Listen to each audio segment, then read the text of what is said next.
Olá, pessoal, boa tarde para todos, para todas. Muito feliz de estar aqui de novo, mais um mês, né? Faz tempo que a gente não se vê. Espero que vocês estejam bem, as famílias de vocês também. E vamos então para mais uma aula, mais uma reflexão. Eu preparei mais uma vez com muita atenção, muito carinho, pensando na melhor informação possível que possa agregar na vida de vocês e ajudar a gente a melhorar cada vez mais, ter uma saúde mental boa, tá bom?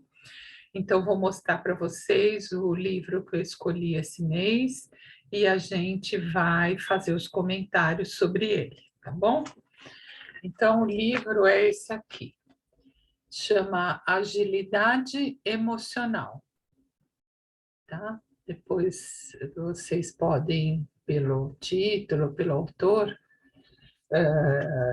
conhecer mais, quem tiver curiosidade, né? Pesquisar melhor. É um livro bem interessante e com algumas ideias não tão inovadoras, mas sempre vale a pena reforçar, porque sempre tem coisas novas, tá bom? Então, vamos lá para a nossa reflexão de hoje, tá bom? Então, vamos lá.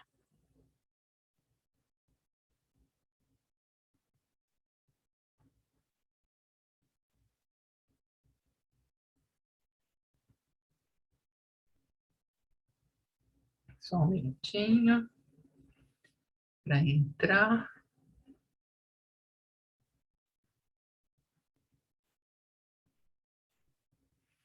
Bom, então o título do livro é Agilidade Emocional e a autora é Susan David, tá? Então vamos ver quem ela é. Quem é Susan David? Ela é uma psicóloga do corpo acadêmico da Escola de Medicina de Harvard. Então, ela é uma psicóloga bem conceituada e bem assim estudiosa dessas questões de comportamento. Ela nasceu na África do Sul, então ela conta em alguns pedaços do livro a experiência dela de ter nascido nesse país, algumas violências, algumas negligências na área dos direitos humanos. É interessante. Ela não explora muito isso, mas é bacana a gente conhecer autores novos que eles trazem essa visão de mundo, né? Ela é uma autora, então, viva, ela é jovem, ela reside com a família em Boston. Trabalhou com importantes organizações internacionais, entre elas as Nações Unidas. Ela fez vários trabalhos para a Organização das Nações Unidas, para esse outro órgão internacional muito conhecido, Ernest Young, e o Fórum Econômico Mundial. Ela faz assessoria na área de comportamento e psicologia. Então, ela é uma autora, assim, bem conceituada, bem requisitada para questões comportamentais. E é essa moça bonita, essa jovem, eu coloquei até a foto inteira dela, que parece uma artista de cinema, né? Achei ela linda e talentosa, né? Muito jovem, achei um espetáculo, assim, as colocações que ela faz, os argumentos. Então, a gente fica feliz de ver, né? Pessoas tão jovens ainda e tão lutadoras, batalhadoras, pesquisadoras, né? Eu realmente fico bem empolgada de ver jovens talentosos e contribuindo para o mundo, né? Então, essa é a foto dela, da Susan. Bom, quais são as principais ideias da autora? Ela vai sempre usar esses, como se fosse um mantra, né? Vamos dizer assim. Ela vai mostrar em toda a literatura dela que a gente tem que aprender a fazer da vida uma dança e não uma luta. Então, tudo que ela vai falando, ela vai mostrando que a gente está brigando com a vida. e que a vida não, a gente não tem que brigar com a vida, a gente tem que dançar com a vida. Ou, como diz os surfistas, temos que surfar nas ondas, do jeito que ela nos apresenta. Então, ela fala muito disso. A agilidade emocional significaria, então, um pouco essa ideia da gente saber dançar com a vida e não ficar lutando o tempo todo, se desgastando e fazendo como se a vida fosse a nossa inimiga. Então, é bem interessante isso, é uma ideia bem preciosa da gente poder dançar mesmo com os acontecimentos. E ela vai dizer, então, que precisamos trabalhar com nossas emoções e não evitá-las ou não escondê-las, né? Porque as emoções, elas estão aí para ser vividas, então a gente não precisa escondê-las, tá? Super importante que ela vai colocar no livro, né? Ela vai mostrar que existe sempre um espaço na nossa vida, no nosso comportamento, entre o estímulo que a gente recebeu e a nossa resposta. Então, isso é bem importante, porque existem muitos exercícios. Depois, quando a gente puder se encontrar presencialmente, a gente pode fazer alguns exercícios em sala de aula para a gente entender que a gente recebeu um estímulo, qualquer estímulo, bom, ruim, a vida vai oferecer vários estímulos. E entre o estímulo e a nossa resposta tem um vácuo, tem um espaço. E é nesse espaço que reside o nosso poder de escolher. Então, e ela vai mostrar isso, que se a gente puder entender qual é esse espaço e fazer esse intervalo, esse vácuo entre o estímulo e a resposta, nós vamos fazer escolhas mais acertadas e a nossa resposta vai produzir mais aprendizado e mais crescimento. Então, e mais liberdade da gente poder estar escolhendo. Então, quando a gente pensar em agilidade emocional, às vezes a gente pensa que a gente tem que agir rapidamente, que a gente tem que ter resposta pronta, bateu, levou. Então, ela vai mostrar que a agilidade emocional é o contrário disso. É a gente estudar esse espaço entre o estímulo e a resposta, consultar nossas emoções, nossos sentimentos, produzir uma escolha que vá produzir liberdade, crescimento, aprendizado. Então, isso a gente pode aprender a fazer isso. Às vezes a gente não sabe direito. Para cada estímulo, a gente já quer dar uma resposta imediatamente. Então, aí que a gente se atropela, porque a gente não quer dar tempo para responder, a gente tem pressa de dar qualquer resposta.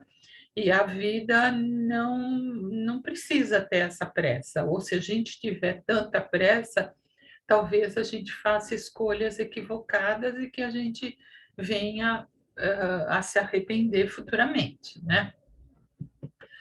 Então, o que seria, então, a agilidade emocional? Ela vai descrever que é um processo que permite que você permaneça no momento, mudando ou mantendo o seu comportamento de modo a viver de maneira que se harmonizem com suas intenções e os seus valores. Então, é viver o momento presente, ou mudando, ou mantendo, ou reconhecendo que aquele comportamento é bom. Esse comportamento tem que se harmonizar com os nossos valores, com as nossas intenções, para ele gerar bem-estar para a gente. E ela vai dizer que esse processo, então, de a gente adquirir essa agilidade emocional, não envolve desconsiderar as emoções e pensamentos incômodos, e sim encará-los de maneira relaxada, enfrentando com coragem e compaixão. Então, isso a gente repete várias vezes em vários vídeos, vários professores e palestrantes, vocês já ouviram bastante sobre isso, que a gente não deve desconsiderar mesmo nossas emoções e pensamentos mais difíceis, mais sombrios, aqueles que nos incomodam, mas que a gente possa fazer amizade com esses pensamentos, esses sentimentos, e que eles possam nos levar para um lugar melhor. Então, ela vai mostrando isso no livro. E ela vai descrevendo, então, com alguns exemplos, que esse processo de agilidade emocional, ele tem, como ele é um processo, ele envolve um caminho. E que se a gente aprender a fazer esse caminho, a gente vai adquirir, então, essa agilidade emocional para lidar com as questões do cotidiano da nossa vida. Então, o primeiro passo é olhar de frente. Então, ela vai dizer: enfrentar voluntariamente os nossos pensamentos e emoções, com boa vontade, curiosidade e gentileza. E ela vai dizer: olhe para eles, simplesmente, são pensamentos e emoções. Tenha curiosidade de até olhar e falar: nossa, como eu estou irritado, nossa, como eu estou chateado, nossa, como eu estou medroso esses dias. Olhar sem julgamento, então com boa vontade, com curiosidade, o que será que é esse pensamento? O que será essa emoção que eu estou sentindo, né? Então, ela vai dizer que muitos pensamentos e emoções são válidos e adequados ao momento que a gente está vivendo. Então, é muito comum a gente que trabalha em clínica, é muito comum a gente ouvir dos pacientes muita recriminação por estar sentindo o que está sentindo. Estou com medo, estou apreensivo, estou com raiva, qualquer emoção, a pessoa faz um julgamento. E muitos pensamentos e emoções, eles são muito adequados pelo aquele momento que a pessoa está vivendo. Então, se a pessoa está vivendo um momento de muita injustiça, ela está com raiva, então aquela emoção, ela é compatível com aquele momento que ela está vivendo. Ela está indignada, ela está se sentindo carente, ela está se sentindo assustada, medrosa, por uma situação nova de trabalho, de emprego, de mudanças. Então, muitos nossos pensamentos e emoções a gente não precisa tirar, porque eles são válidos e eles são perfeitamente adequados no momento que a gente está vivendo. Então, a gente não precisa se livrar deles, precisa só olhar para eles, né?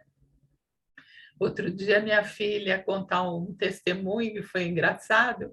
Ela faz terapia com a terapeuta dela lá, né? Então, ela estava cozinhando comigo, ela falou assim: mãe, vocês psicólogas são muito engraçadas, né? Aí eu falei: por quê? Ela falou assim: ah, porque eu estava contando para minha psicóloga que eu estava um pouco com medo ou assustada por causa desse projeto novo, de enfrentar novos desafios no trabalho. Ela estava citando uma coisa de trabalho e eu tenho medo de me decepcionar, de não ser aquilo que eu queria, tal, tal. E aí a psicóloga olhou bem para mim, mãe, e falou assim: qual o problema de você se decepcionar? Decepção é uma emoção humana. Você vai ter essa decepção hoje, amanhã, depois, você vai entrar, sair dela e ela vai aparecer na sua vida. E qual o problema dela aparecer na sua vida, né? Aí, quando ela me contou, eu falei: ué, qual o problema, então, de você sentir decepção ou você não atender às suas expectativas? Você vai, a hora que chegar essa emoção, você olha de frente para elas. Então, ela brincou: ai, mas vocês são fogo, vocês psicólogas, né? E a gente acabou brincando, dando risada, né? Mas acho que esse exemplo que ela colocou foi bem importante, que a psicóloga colocou para ela. Qual é o problema de você ter decepção? Você não vai atrás de se decepcionar com as coisas. A decepção pode aparecer em vários momentos de amizade, de relação conjugal, de namorado, de trabalho, de família. A hora que você vivenciar essa emoção, você vai ver como que você lida com ela. Então, a gente falou um pouco sobre isso. Então, a autora fala muito disso, né? Então, que a gente não precisa fazer julgamento sobre as nossas emoções. Então, isso é sempre importante. Eu sempre falo isso para os meus pacientes, né? Que qual é o problema deles estarem vivendo aquilo e eles vão aceitar aquela emoção, depois eles vão ver como que vai lidar com elas, né? Aí o segundo momento, ela vai dizer: vamos olhar de frente, então, para os nossos pensamentos e emoções, vamos nos afastar deles, quer dizer, dissociar-se dos pensamentos e emoções, para enxergar pelo que são os pensamentos e emoções, não grudar como se você fosse aquela emoção ou aquele pensamento. Então, a gente entender que pensamentos e emoções, eles são do nosso equipamento psíquico, eles são, vamos dizer, virtuais, vamos dizer assim. Eles fazem parte da nossa vida, da nossa rica vida psíquica. Eles não nos representam, e eles vão e voltam, esses pensamentos, né? E aí ela vai mostrar isso, que com uma observação assim distanciada, nós evitamos que as experiências mentais, né, desses pensamentos e emoções que são transitórias, não vai durar para sempre isso, nos controlem. Porque se a gente achar que nós somos os nossos pensamentos e emoções, a gente vai achar que vai durar para sempre, que isso faz parte da nossa constituição, e não que são experiências que vão passar, transitórias, e a gente pode ter um controle sobre isso, não essas emoções nos controlarem, né? Então, isso aparentemente na teoria a gente está entendendo. Na prática, nós temos que fazer várias observações e exercícios para isso ficar um pouco mais presente na nossa vida. Quando chegar um estímulo, a gente já ter esse repertório já assimilado e digerido, para isso virar assim, vai olhar, vai distanciar, não vai julgar. Então, nós precisamos treinar, porque pode ser que a gente esteja com nossa vida psíquica viciada, se apegando nos nossos pensamentos e emoções. Então, olhar de frente e afastar-se. Depois, ela vai dizer ser coerente com os seus motivos. E ela vai colocar muito claro que a gente tem que enxergar mais longe, né? Porque quando a gente dá uma resposta, às vezes, por algum problema que a gente está vivendo, e como às vezes está doendo, está incomodando, a gente dá uma resposta ou faz uma escolha a curto prazo, tipo, só para aqueles momentos. E ela vai dizer que se a gente entender quais são os nossos motivos, nossos valores, a gente pode enxergar e fazer escolhas mais a longo prazo. Enxergar também mais longe, integrando pensamentos e sentimentos a valores e aspirações de longo prazo. Agora parece que é bom isso para mim, mas a longo prazo não vai ser satisfatório para mim. Então, que eu possa enxergar um pouco mais além e fazer essas escolhas melhores. Então, ela vai dizer que os valores que a gente tem oferecem a bússola que faz com que você continue a avançar na direção certa. Então, quanto mais a gente souber nossos valores, nossos princípios, a gente vai direcionando isso melhor. Depois ela fala, o quarto passo é seguir em frente, é ir seguindo em frente. E aí ela vai mostrando que a hora que a gente vai seguir em frente, a gente vai enfrentar vários obstáculos e que a gente precisa fazer os pequenos ajustes e encontrar um equilíbrio perfeito entre o desafio e a competência. Então, ela vai dando uns exemplos, mostrando que muitas vezes a gente projeta alguma coisa e quando não dá certo alguma coisa, a gente quer descartar tudo. Ah, não gostei, não ficou bom, tal, tipo, joga fora, rasga, vamos dizer, e quer jogar fora. E não precisa ser assim. Eu vejo isso em muitos pacientes. Ah, então eu vou desistir, eu vou sair, eu vou separar, eu vou vender, eu não quero mais, eu não converso mais, é tudo radicalizado. E às vezes está dando certo aquele projeto, mas vai precisar fazer os ajustes. Os ajustes vai ser rever a rota, mudar um pouco o jeito de pensar, mudar as exigências, fazer algumas renúncias, avançar um pouco mais, um pouco menos, esperar um pouco mais. Então, que a gente não sabe fazer esses pequenos ajustes. Os pequenos ajustes parece que a gente fracassou. Então, se fracassou um pouco, a pessoa quer pegar e já que está fracassado em um ou outro ponto, quer jogar tudo fora. Então, que isso é muito comum, a gente vê muito isso. Então, a gente precisa encontrar esse equilíbrio entre esse desafio que a gente quer, a nossa competência para realizar, às vezes pequenos ajustes dali, daqui, dali, vai ajudando a pessoa a se fortalecer e depois que ela passa por essa travessia, ela fala, ainda bem que eu fiz esses pequenos ajustes e não joguei tudo fora essa trajetória, porque a trajetória é custosa esse processo, exigiu bastante coisas internas, então não é para jogar fora qualquer coisa, então tem que realmente ser cuidadoso. Então ela dá uns exemplos bacanas, tem alguns exercícios que depois a gente possa estar fazendo, que é muito interessante, tá bom?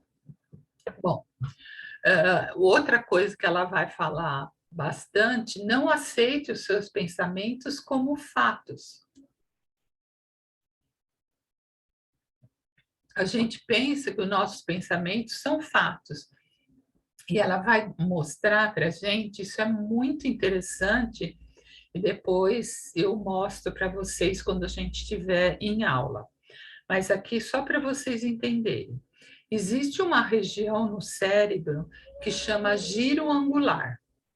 Nessa região do cérebro ocorre a avaliação que a gente está fazendo sobre alguma coisa.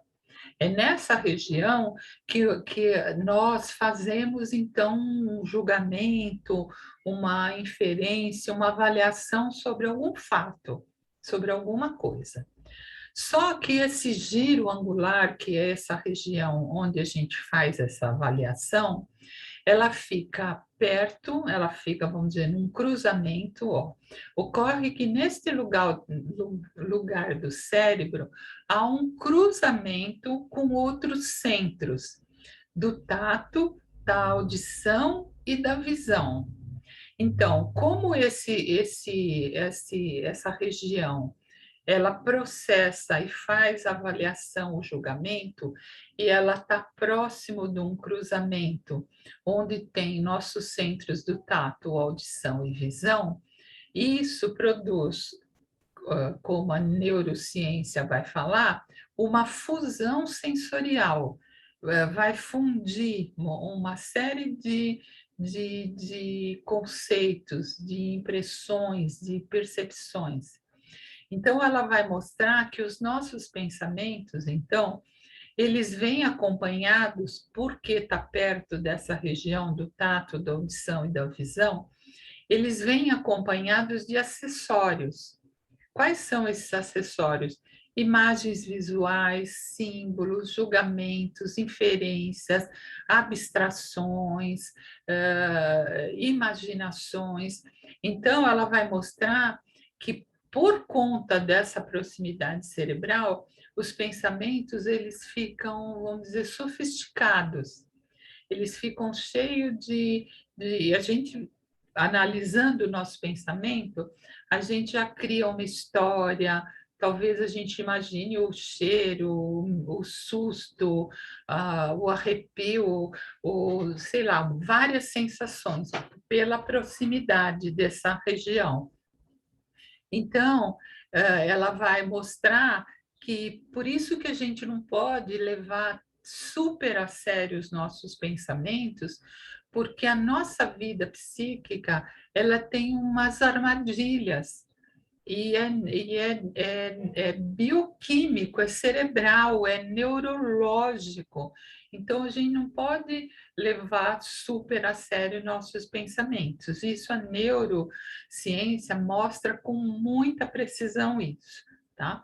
Então, quando a gente estiver em aula, eu vou mostrar para vocês onde funciona o que, onde produz o que, e vocês vão entender claramente, e aí isso talvez acompanhe vocês na hora de vocês não levarem tão a sério os pensamentos. Você fala, nossa, o pensamento está ligado à região da audição, do tato, olha como eles estão se conversando, estão inventando, estão criando.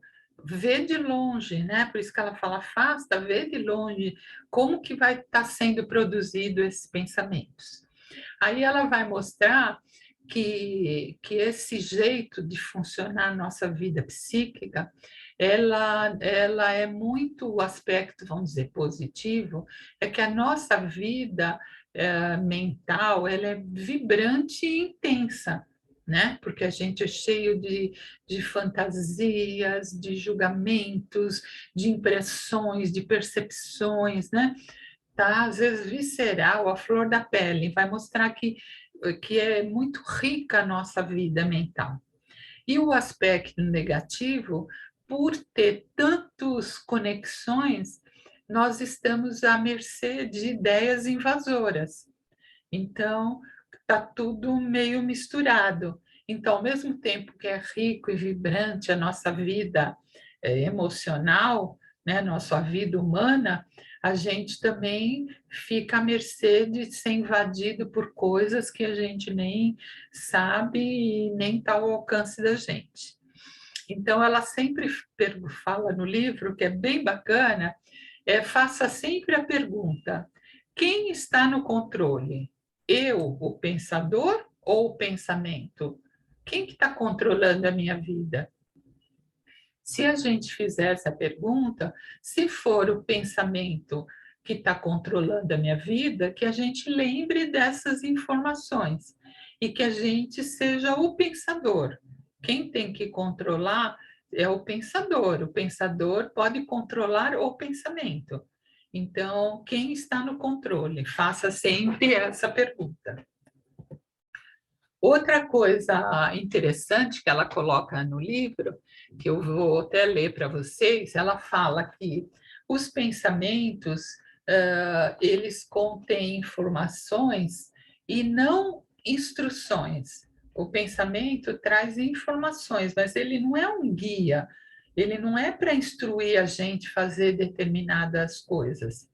Então, o pensamento é uma informação que está a serviço da gente para a gente ver se aquele pensamento tem coerência, tem lógica, ou está mascarado por tantas dessas outras visões, emoções, né? Então, ela vai falar que os sentimentos sombrios, né, têm um propósito, nossos sentimentos de medo, raiva, susto, né? Tristeza tem um propósito e que esses sentimentos então de tristeza, raiva ou medo, eles nos ajudam em vez de eles nos atrapalharem. Então ela cita algumas pesquisas e ela fala, por exemplo, que que esse sentimento de tristeza, raiva ou medo nos ajuda a formar argumentos. E, segundo as pesquisas, ficamos mais propensos a usar informações concretas e tangíveis e ficar mais sintonizados com a situação que nos encontramos, e a gente comete menos distorções e erros de avaliação. Então, esse sentimento de tristeza, de raiva, ajuda a gente a elaborar informações mais concretas e tangíveis e mais sintonizadas. Isso talvez porque a gente tenha medo de errar, tenha medo de que a gente possa ser enganado. Então, o medo, a raiva, está ajudando a gente a formar argumentos mais elaborados, mais sedimentados. Então, ao contrário do que sempre a gente escuta, que esses sentimentos são ruins, as pesquisas vão mostrar qualidades. Então, formar argumentos é um. Melhorar a memória. Olha que interessante. Um estudo constatou que os consumidores se lembravam de uma quantidade significativamente maior de informações a respeito do interior de uma loja nos dias frios e nublados, nas quais não estavam se sentindo muito exuberantes, do que nos dias quentes e ensolarados, em que a vida parecia estar maravilhosa. As pesquisas demonstram que quando estamos de muito bom humor, ficamos menos propensos a depurar, ficamos menos propensos a deturpar nossas memórias ao incorporar a elas informações enganosas posteriores. Então, ele vai dizer que melhora a memória quando a gente está, vamos dizer, mais down, mais de mau humor, mais para baixo, né? E que a gente lembra de mais coisas, a nossa memória é mais ativada do que quando a gente está muito alegre, muito feliz, a memória ela é mais prejudicada, talvez pela euforia, pela autoestima muito exacerbada e que aí ativa outras regiões cerebrais, né?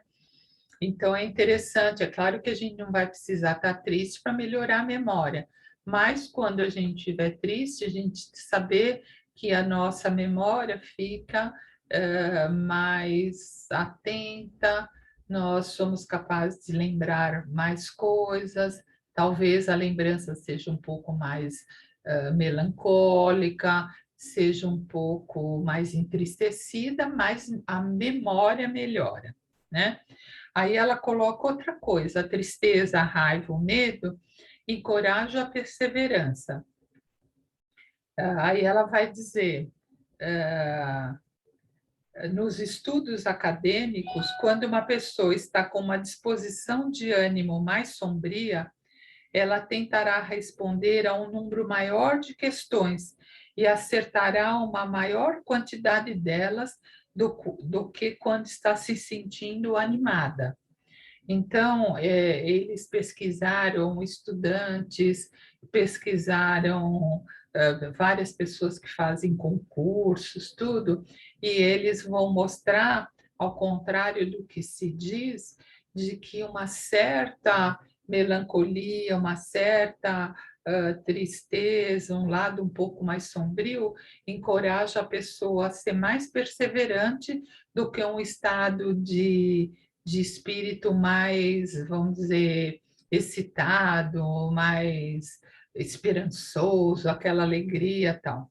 Então, ela vai mostrar pelas pesquisas sobre isso. E ela vai mostrar também que quando a gente está triste, com raiva ou com medo, nós nos tornamos mais educados e atenciosos. As pessoas, nos momentos menos exuberantes, são mais cautelosas e ponderadas e mostram-se mais propensas a se envolverem com gestos e fala de pessoas mais amorosas. Então, fala que a gente tem um vínculo social maior, a gente se torna mais atencioso, mais educado. As pesquisas também mostraram que quando a gente está se sentindo maravilhosamente bem, a gente, com frequência, se concentra mais em nós mesmos e podemos fazer um pouco de pouco caso com a vida do outro. Isso também a gente pode observar na gente, né? E aí ela fala que esses sentimentos sombrios também encorajam a generosidade. As pessoas que encontram numa disposição de ânimo negativo prestam mais atenção à justiça e são mais propensas a rejeitar propostas injustas. E aí ela vai dizer também que esse sentimento sombrio torna-nos menos sujeitos ao viés de confirmação. Então, ela vai dizer o que é isso. Em um estudo de pessoas com fortes opiniões políticas, aqueles que estavam zangados optaram por ler mais artigos que divergiam de sua posição, em vez de praticar o viés de confirmação. Então, ela fala: parece que a raiva produz uma mentalidade de tentar atacar a oposição. Então, a gente nos incentiva a investigar o que o outro tem para dizer, e aí a gente vai atrás de mais argumentos e de mais informações. Então, ela tem 2 páginas aqui, eu li algumas coisas para vocês, para mostrar que mesmo os sentimentos que são difíceis, eles têm um propósito importante, a grosso modo, na nossa vida individual e vida social. Por isso que a gente não pode ser inimiga desses sentimentos sombrios, que a gente faça as pazes com eles. Eles vão, saem, voltam, vão vir de novo, e que a gente dance, então, né? Como ela fala no livro, aprenda a dançar com eles, tá bom? Bom, então agora para terminar, coloquei uma frase do Roosevelt, que foi um dos presidentes dos Estados Unidos, que ela cita. E aí, para terminar, ele fala uma frase que é bem importante, que ela usa no livro. Agilidade emocional, então, é a gente seguir todo esse processo, né? Fiz um resumo bem resumidinho, né? Fazer o que você pode, né? Seguindo esses valores, essas coisas, fazer o que você pode, com o que você tem, onde você está. Então, sabendo todos esses repertórios que a gente tem, que a gente faça essa caminhada para a gente ter essa qualidade de vida melhor, acertar melhor, se tranquilizar melhor, não se levar super a sério, acreditando que nossos problemas são eternos e que a gente não vê saída. Então, a agilidade emocional é um treino mesmo, para que a gente tenha esse jogo de cintura para sair das situações de uma forma amadurecida, lúcida, amorosa, né? Então, é isso que eu queria passar para vocês, mais um ingrediente para melhorar a nossa saúde mental. Espero que tenha sido útil para vocês. Estou me despedindo de vocês nesse momento e desejando uma boa semana, bom final aí de mês, e a gente se vê no próximo mês, já pertinho, talvez, do Natal. Tá bom? Fiquem bem, fiquem com paz, fiquem com Deus e boa semana para todos. Obrigada.